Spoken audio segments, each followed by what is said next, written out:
Well-behaved women seldom make history. Laurel Thatcher, Ulrich. Have you ever wondered what it takes to shatter the barriers that society has placed on women for centuries? How do we move beyond the outdated stereotypes that confine us and boldly claim our place in every sphere of life? Today, we're diving into the art of breaking free from these constraints and redefining what it means to be a confident, empowered woman. We're going to talk about real, actionable steps to challenge these norms, not just for ourselves, but for future generations. So let's get ready to shake things up, laugh in the face of convention, and embrace the incredible potential within each of us. At number 1, adopt a warrior mentality. Embracing a warrior mentality is all about adopting a mindset of resilience and strength, seeing yourself as someone who can tackle any challenge head-on. Life throws a lot of curveballs, but instead of getting knocked down, you face them with the fierce determination of a warrior. When something goes wrong, don't waste time on self-pity or wondering why it happened to you. Accept that challenges are a part of life and that you have the power to overcome them. Think of every obstacle as an opponent in the ring. You're not just there to survive, you're there to win. Whether it's a tough work situation, a personal setback, or a bout of self-doubt, approach it with the mindset that you can and will conquer it. When faced with a problem, instead of panicking, laugh at the absurdity of it. Got a flat tire on the way to an important meeting? Well, isn't that just the universe testing your patience and your ability to change a tire in heels? Roll with it. Laugh at the little things that go wrong, because in the grand scheme, they're just tiny hurdles. Cultivate a mental toughness that says, "I've got this," no matter what. It's not about being perfect, it's about being persistent. When you hit a wall, don't see it as the end. Find a way around, over or through it. And when you do, give yourself a pat on the back and maybe a little celebratory dance, because you deserve it. Remember, a warrior isn't fearless. They feel fear, but move forward anyway. Confidence isn't the absence of doubt, it's the decision to keep going despite it. So put on your metaphorical armor, grab your figurative sword, and tackle life's challenges with a smile and a fighting spirit. You've got the strength and the resilience to handle anything that comes your way. And if all else fails, there's always chocolate and a good laugh to keep you going. Number 2, curate your circle ruthlessly. Media. Close-up of a woman applying subtle but captivating fragrance as she prepares to make an entrance.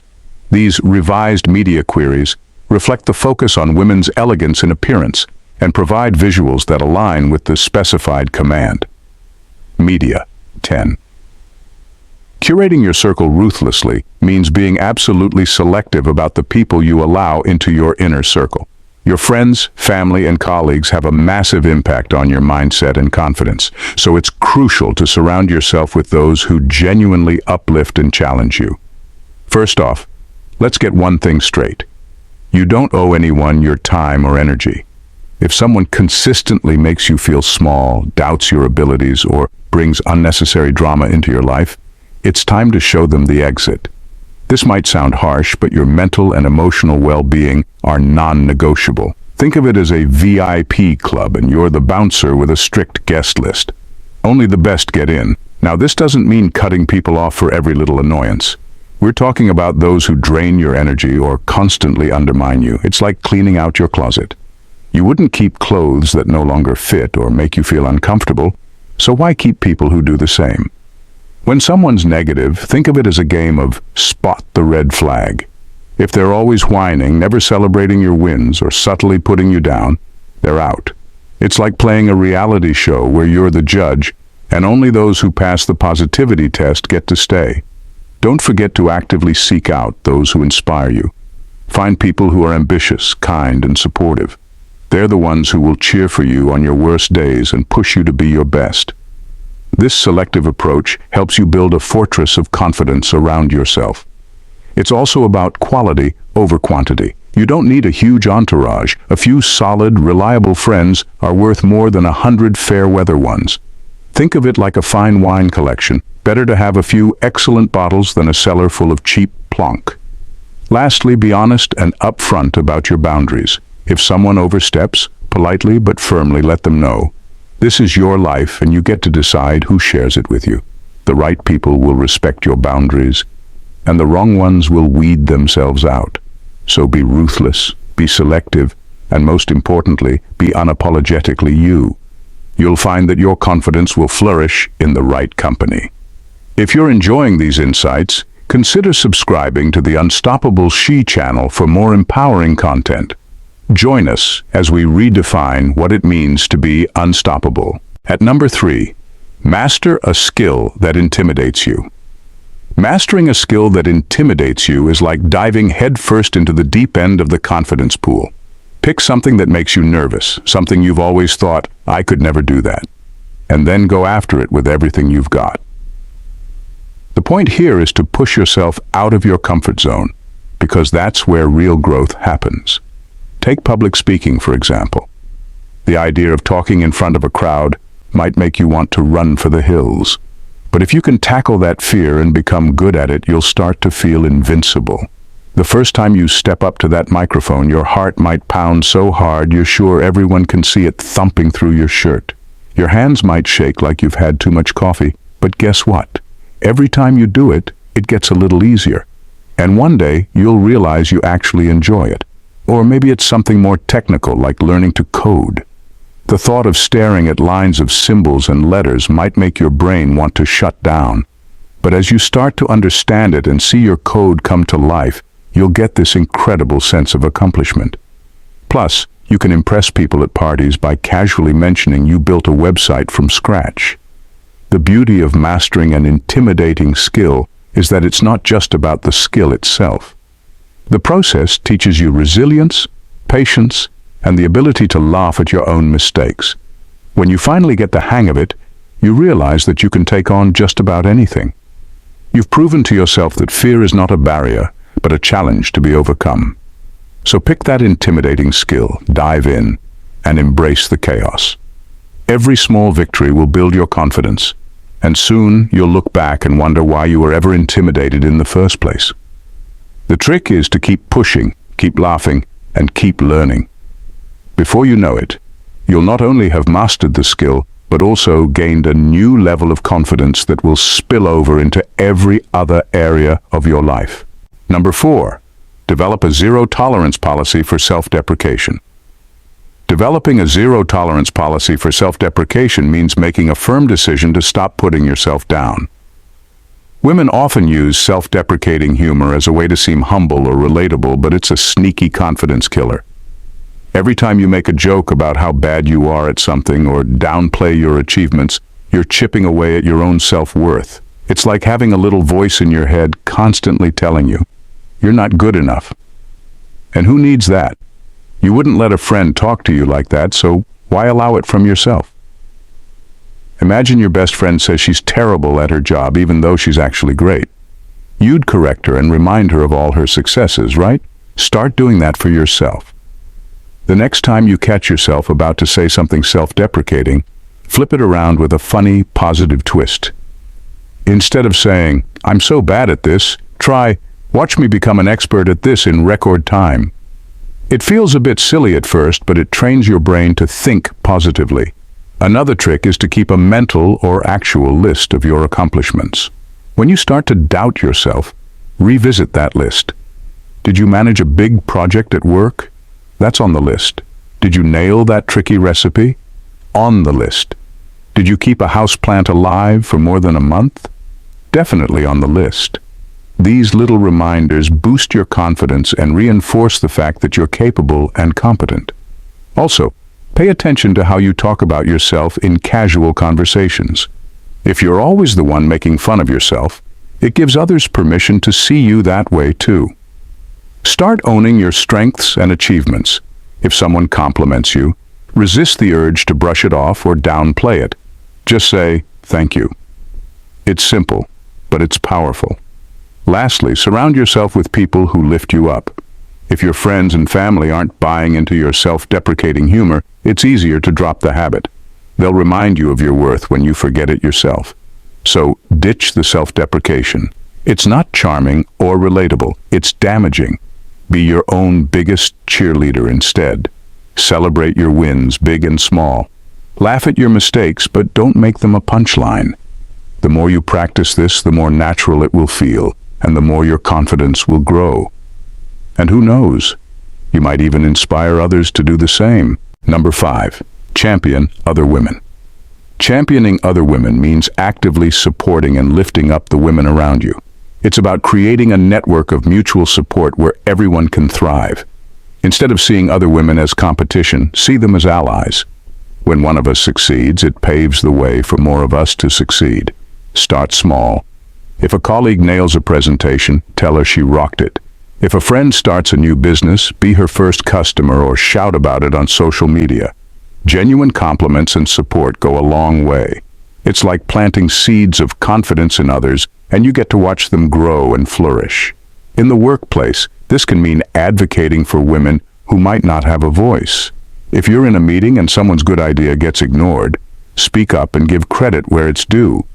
Actually, that's a great idea that Jane mentioned earlier. Let's explore it further. It's simple, but it can make a huge difference in making sure everyone gets heard and acknowledged.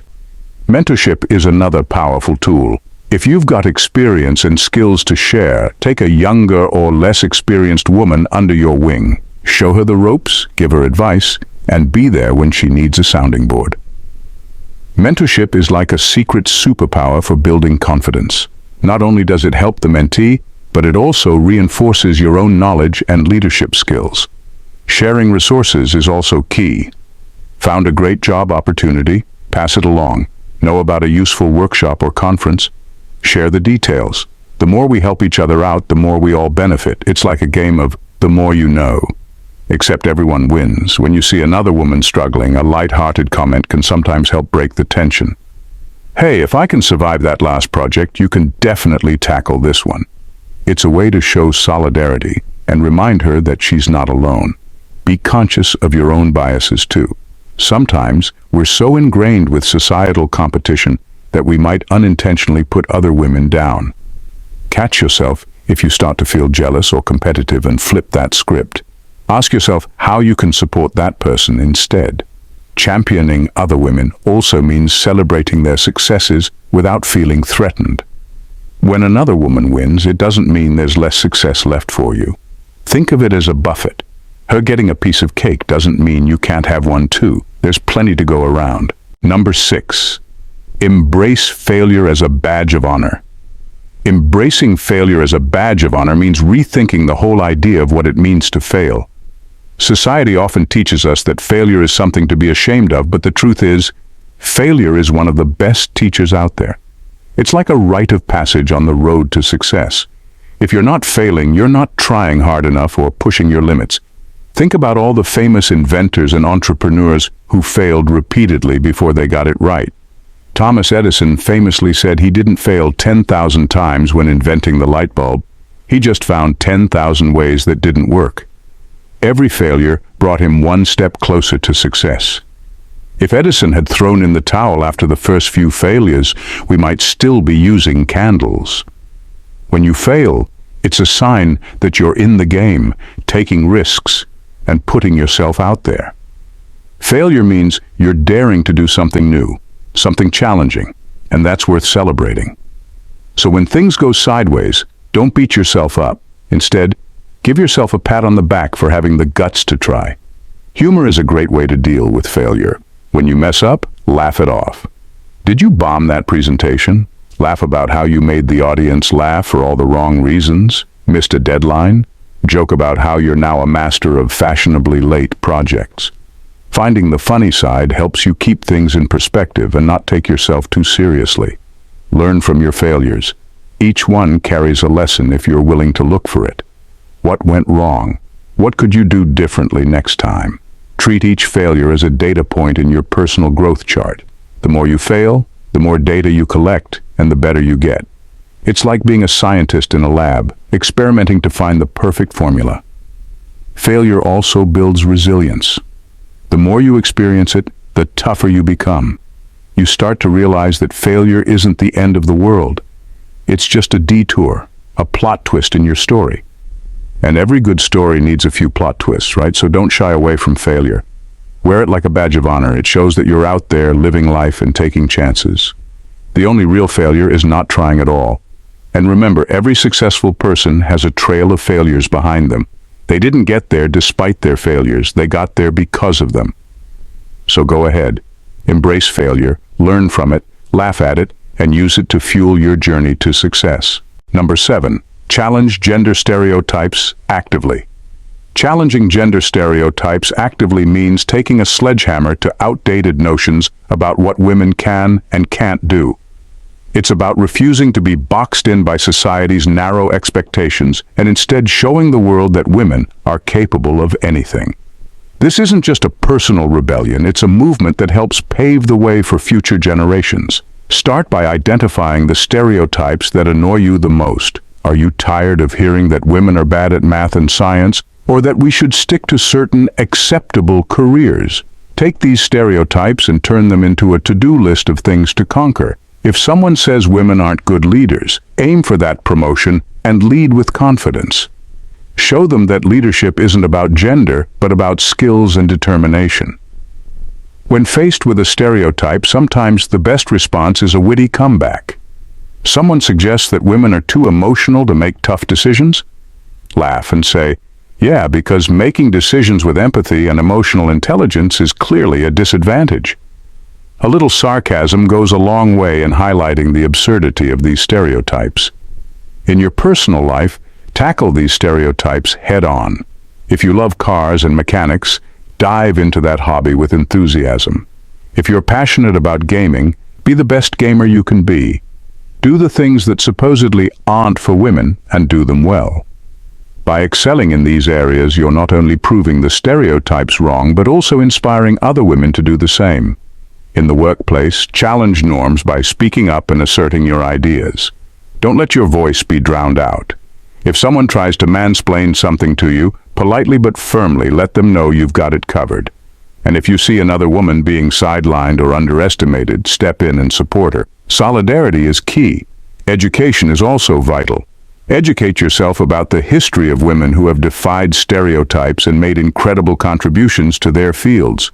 Use their stories as motivation. Share these stories with others to spread awareness and inspire change. Encourage the next generation to break free from these stereotypes as well. Mentor young girls and teach them that their dreams are valid no matter what society says. Show them that they can be astronauts, engineers, artists, or anything else they aspire to be. Lead by example and be the role model you needed when you were younger. Remember, challenging gender stereotypes isn't about proving something to others. It's about living your life authentically and fully. It's about creating a world where everyone can pursue their passions and talents without being limited by outdated beliefs. So go ahead, smash those stereotypes, have some fun with it, and watch as the world starts to change around you. Thanks for watching. See you in the next video. Bye for now and God bless.